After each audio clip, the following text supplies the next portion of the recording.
And on that day when my strength is failing, the end draws near and my time has come, still my soul will sing your praise unending. 10,000 years and then forever. Hallelujah! Bless the Lord, oh my soul, oh my soul, worship his holy name. Sing like never before, oh my soul, I'll worship your holy name.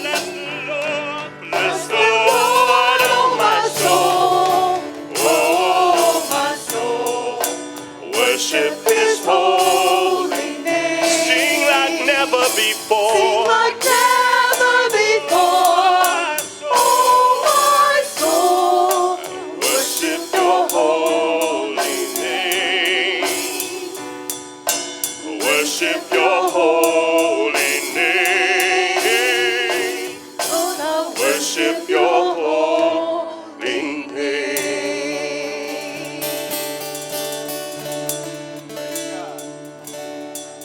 Hallelujah. Amen. Folks, I got to tell you, I'm wound up today. So, you got to put your seatbelt on today. Okay? I feel really good about what I have to talk about today.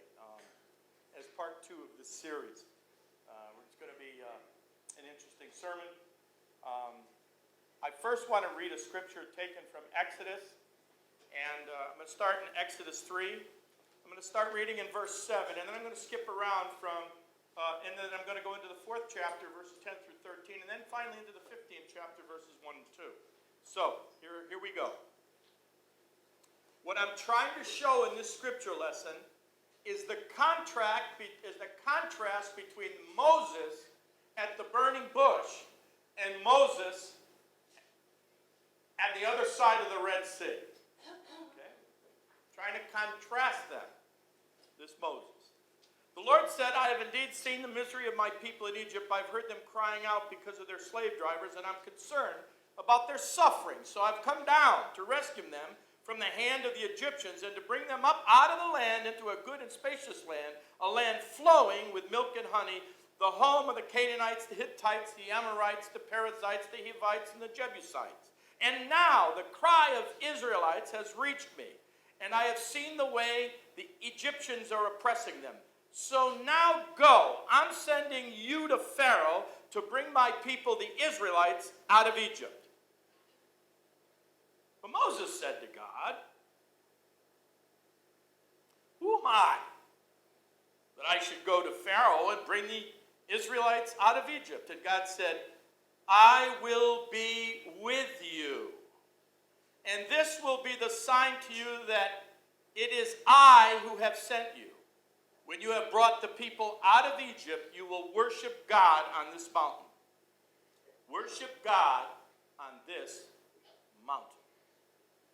Now I'm going to also read chapter 4, verse 10 and follow. And I want you to see that Moses was a guy that was full of excuses. He was given a task, but some scholars feel he was slow of tongue, not only slow of speech, but slow of tongue, that he might have stuttered. So he's looking for excuses, and here's the narrative, taken from chapter 4, verses 10 through 13. Moses said to the Lord, I, Lord, have never been eloquent, neither in the past nor since you have spoken to your servant. I am slow of speech and tongue.